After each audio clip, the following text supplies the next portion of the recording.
G'day YouTube, JCB from Oz here. Currently we are sitting upside down looking at the belly of my JCB 3CX backhoe. The issue I've got at the moment is that the handbrake isn't working. And I suspect it's that this top pivot has seized.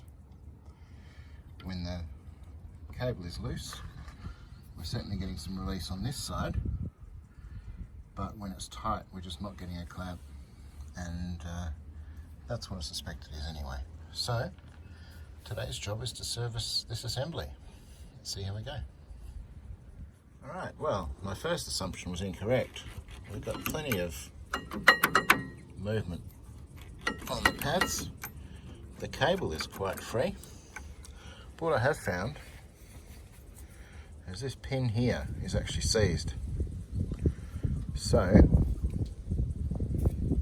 once it's pulled on for tension, this would have stopped it from releasing. So that's where our problem is. I'll give that a service and then we'll see if we can get our handbrake back. Alright, so just with a liberal dose of inox and a bit of time spent working it backwards and forwards, that's now free again. So I'm 100% confident that that would have been what was locking our brakes on.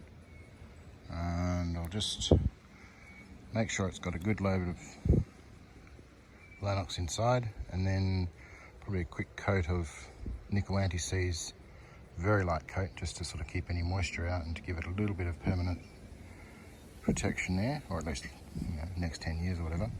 Clean it all up so there's no chance of any of this shit getting on the brake disc. Put it back together and see if she works. Now it comes time to reassemble everything. Just going to squirt a little bit of inox at those pins, but not get it onto the disc.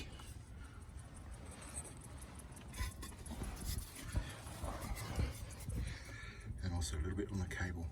Alright, that's now working much better. Hooray! And that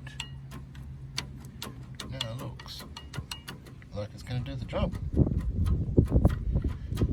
That's freaking brilliant.